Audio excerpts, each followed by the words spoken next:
kembali di channel ini, Project. Dan di episode sekarang, gue akan ngejelasin tentang list dan looping. Dan di episode sebelumnya, kita udah ngebahas materi kondisi jika maka atau if else. Dan sekarang kita akan masuk ke materi list dan looping. Dan sebelumnya, gue akan ngejelasin dulu cara kerja si list ini. Dan nantinya akan dikombinasiin sama looping. Ya. Nah, dapat dilihat pada gambar di sini, kalian bisa lihat bahwa sebuah list itu memiliki indeks 0. Nah, indeks 0 itu maksudnya apa? Jadi gini guys, misal kalian punya sebuah list yang isinya itu daftar belanja kalian. Atau dalam kata lain di sini itu sebagai Python, tulisan Python. Dia bakal jadi list. Nah, halaman pertama atau list pertama, item pertama, itu disebutnya indeks ke 0. Dan item kedua, itu disebut indeks ke 1. Dengan kata lain, ketika halaman 1 itu adalah 0, 2 itu 1, 3 itu 2, 4 itu 3, dan 5 itu 4, dan 6 itu 5. Seperti itu guys. Oke, gue langsung contohin aja. Di sini, kita misal, ya, kita misal punya sebuah list. Nah, untuk cara kerja list, itu kalian cukup menuliskan nama variabel kalian yang ingin menyimpan list tersebut. Ya. Dan kalian cukup masukkan sebuah isinya. Nah, misal di sini, gua akan coba isi buah, ya. Misal, apel, anggur, terus jeruk, ya. Dan ini ketika kita panggil itu bakal ngeluarin 3 list ini. 3 item ini. Yaitu apel, anggur, dan jeruk.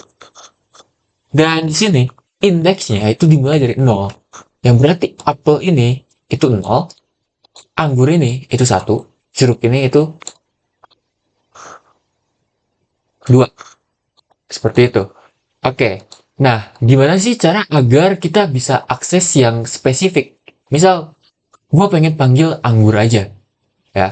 Dan untuk cara panggil anggur aja itu kalian cukup nama paragraf kalian ya isinya list tersebut. Terus kalian masukin indeksnya.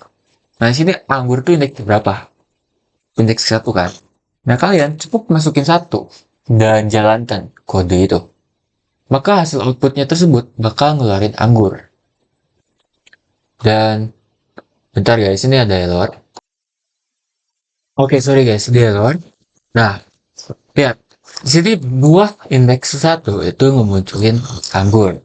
Yang berarti ya, kita akan mengakses anggur. Dan sebetulnya gue juga mau coba-coba ya. Gimana kalau misalkan kita pengen ngakses anggur sama jeruk? Berarti kita mungkin harus pakai indeks 1 dan indeks kedua. Oke, untuk yang terakhir, ini nilainya tetap. Maksudnya tetap gimana? Jadi indeks yang kedua ini itu nilainya sesuai dari length of listnya atau panjang dari listnya. Maka di sini adalah apel itu 1, anggur itu 2, dan jeruk itu 3. Nah, dapat dilihat bahwa ketika kita masukin 3, ini nilainya jadi jeruk.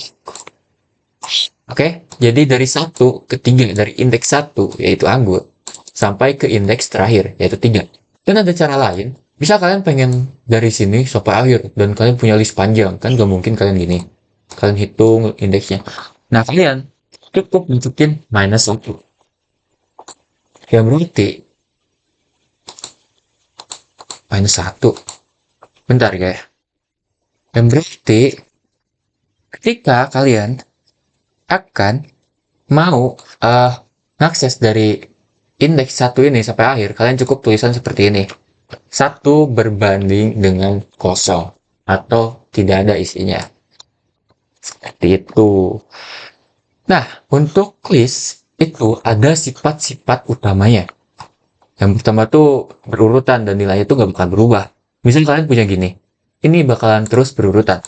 Terus memiliki indeks Ya, indeks yang kita tadi sebutkan yaitu 0, 1, 2, dan nilainya bisa berubah. Oke, maksudnya apa? Bisa berubah. Bisa berubah itu, misal ya, kalian ingin ngerubah anggur ini jadi lengkeng misalnya. Maka kalian cek nama variabel list kalian, yaitu buah, dan indeks keberapa yang pengen kalian ubah. Nah, di sini kan gue pengen ubah anggur. Dia indeks 1. Kita cukup tulisan buah anggur. Sama dengan mangga misalnya. Nanti kita pilih lagi buah. Dengan dia, lihat, anggur ini bakalan berubah menjadi anggur. Dan kalau nggak salah, gue pernah mempelajari sesuatu bahwa nilai list ini itu bisa berubah kan dan bisa ditambahkan. Misalnya, kita punya buah, variabel buah, dan kita pengen nambahin dot open melon buah. Nah, open ini itu maksudnya kita akan menambahkan suatu struktur atau string atau nilai atau mungkin integer float bebas atau list juga bisa. Dan dia akan ditambahkan ke terakhir ya. Dan misal kalian kalian pengen nyimpen list di dalam list, kalian juga bisa. Misal kalian punya list of mahasiswa. Nah, di dalam mahasiswa ini ada nilai dan di dalam nilai kalian punya yang namanya list lagi. Misal isinya tuh 50, 56, 55, 54, 53, 12, 100. Dan kalian punya yang namanya variabel lain, yaitu misal siswa, nama lah, nama siswa ya. Ini harusnya, oke, mungkin nggak perlu pakai nama variabel, seperti ini saja. Ya, oke. Nah, di sini kita punya sebuah list di dalam list mahasiswa. Mahasiswa. Ah, di sini mahasiswa. Nah, kita bisa dilihat, kita punya sebuah list yang isinya itu list itu sendiri.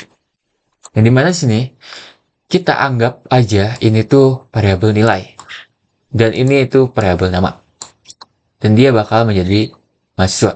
Nah, gimana nih cara akses list ini? Ya seperti yang tadi guys, kita cukup masukkan indeksnya saja.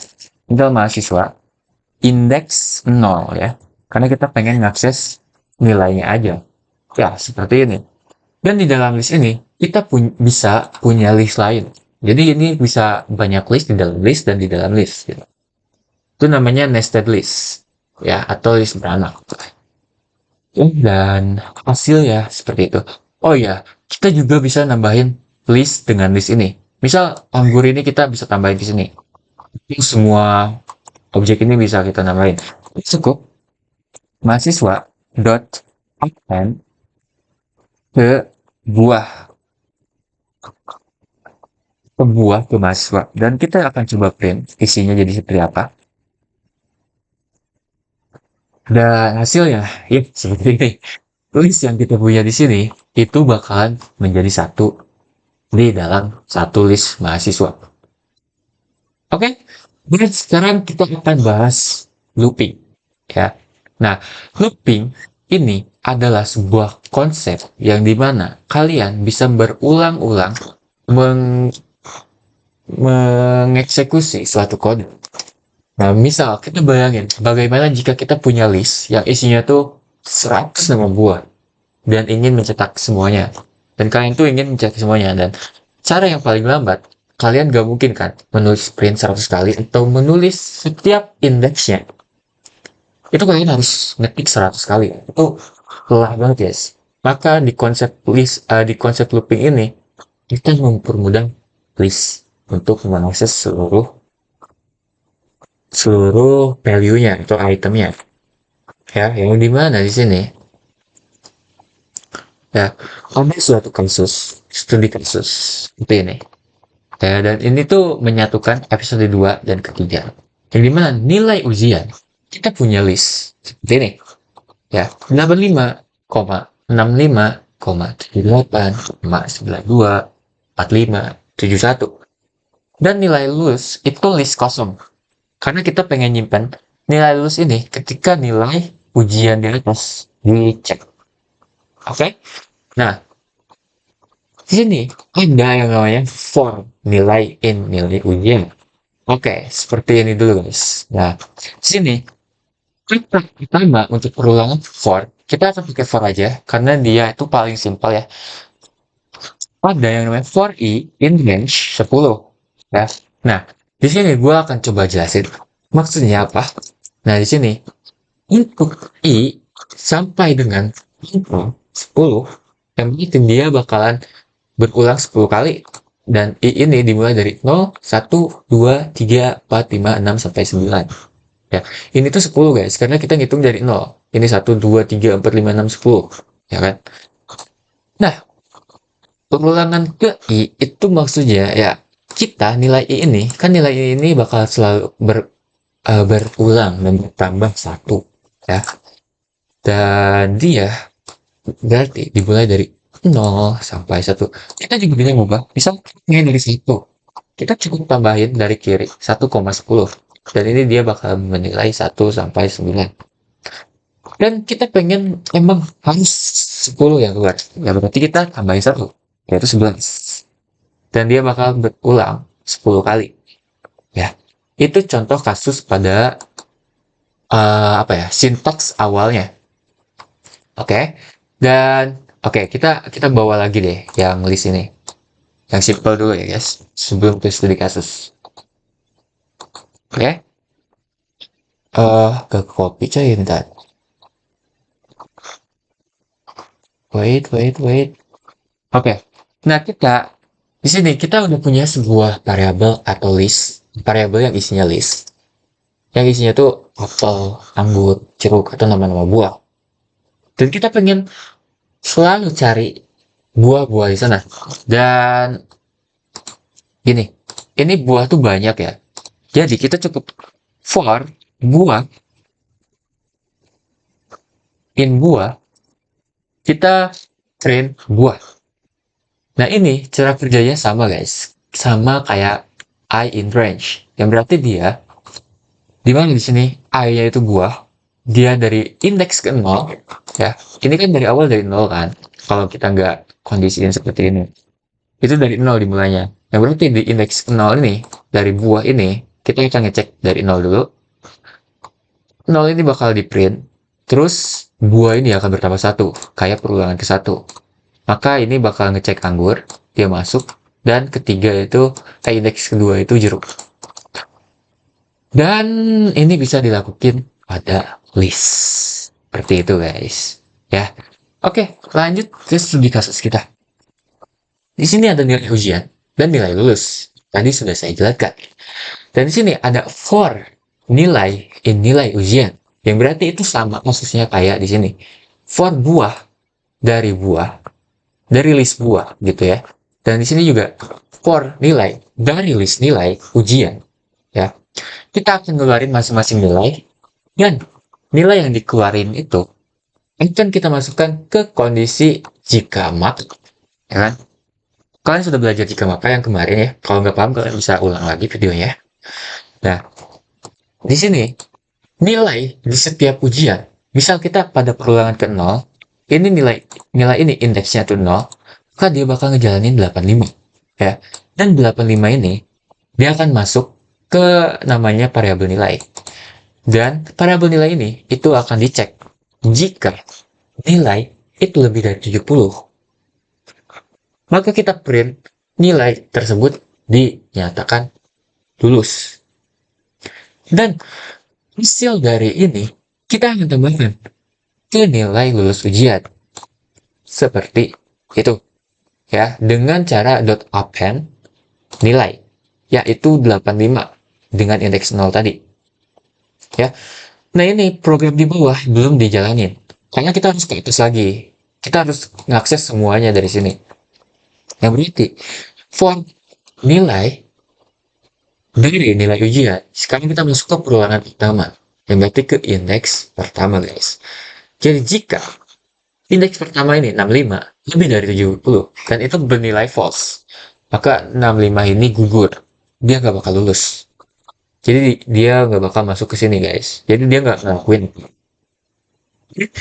Lalu ke indeks kedua, kita masuk ke 78.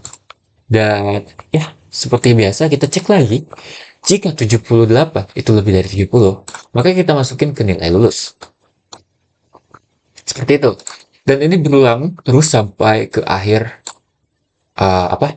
Ke akhir item di setiap list nilai ujian dan akan ditambahkan ke nilai lulus. Nah, kalian bisa lihat ketika ini gue jalanin, gue bakal ngasilin nilai seperti ini. 85 itu masuknya lulus, 65 nggak ada, nggak lulus, 78 lulus, 92 lulus, 45 nggak lulus, dan 71 lulus. Dan gua pengen nge-out ngehasilin nilai lulus. Seperti itu guys. Ya. Oke, cara mudahnya tuh dia tuh bakal ngecek setiap nilai di sini dan akan bernilai lulus. Akan dikondisikan jika lebih dari 70 maka itu lulus. Oke, lanjut ke kasus yang kedua. Ya, ke kasus yang kedua. Di sini ada daftar harga dan harga setelah pajak. Oke, anggap aja pajak itu 11% dari harganya. Oke? Nah, yang dimana di sini? Kita punya list harga itu tiga jenis item, yaitu 10.000, 25.000, dan 5.000. Ya, kita akan lakukan perulangan dan mengecek setiap nilai ini dan melakukan sesuatu ke nilai tersebut. Di sini jika untuk harga di dalam daftar harga, jadi setiap harga di dalam daftar harga baru sama dengan kita bikin harga baru nih guys di variabel baru dan sama dengan harga ditambah dengan pembelian dari pajaknya. Berarti harga dikali 11%, yang berarti 10.000 ini akan dikali ini lalu ditambah 10.000 seperti itu, dan itu bakal ngasihin harga baru. Oke, ya. Dan harga baru ini akan ditambahkan ke variabel harga setelah pajak. Dan ketika kita jalanin, outputnya seperti ini. Ya, karena ini kita punya harga awal yaitu 10.000 dan ditambah dengan harga pajak, yang berarti ya harga awal dikaliin 11%, ngasilin 11.100 perak. Dan untuk 25 ngasilin 27.7750, dan 5.000 itu ngasilin 5.550. Ya, dan untuk teori dan praktikal list dan looping itu hanya seperti ini. Dan jika ada pertanyaan, kalian bisa komentar. Dan sebelum itu gue akan bacain rangkuman dulu. Jadi list itu sebuah wadah, ya, dan dia tuh menyimpan data secara berurutan. Terus looping itu adalah cara kita otomatis memproses setiap item di dalam list tersebut. Dan list penting buat kalian, indeks itu selalu dimulai dari 0, ya, selalu dimulai dari 0. Jangan kalian akses nilai ini dengan indeks 1, itu gak bakal dapet guys, ia bakal dapet ini. Oke? Dan indentasi itu penting ya. Indentasi itu apa? Indentasi itu yang seperti kita bahas, belum kita bahas ya, tapi anggap aja lah kita itu seperti ini. Nah, ini namanya indentasi. Python itu sensitif dengan indentasi. Ketika kalian ini nggak ada spasinya, itu bakalan bernilai error. Ya, cara menyelesaikannya kalian cukup pencet tab dan dia bakalan jalan lagi seperti itu guys. Oke? Indentasi itu seperti kerapihan kode ya. Ya. Dan selalu ada titik dua ya di sini ya. Jangan lupa. Dari kondisi jika maka juga harus ada. Oke? Oke, sekian untuk materi ini, dan untuk tugas gue akan sertakan di link. Nanti kalian bisa akses tugas tersebut dan kalian bisa kerjakan kalau kalian lagi gabut atau mungkin kalian lagi emang niat banget ya. Oke, terima kasih untuk hari ini atau episode kali ini. Kita sudah memahami apa itu list dan apa itu looping ya. Dan episode selanjutnya gue akan coba bahas tentang teori dari objek. Oke, stay tune dan subscribe jika tidak ingin ketinggalan, dan terima kasih sudah menonton video ini. Tinggalkan komen jika ada pertanyaan. Saya Farhan, pamit undur diri. Bye-bye.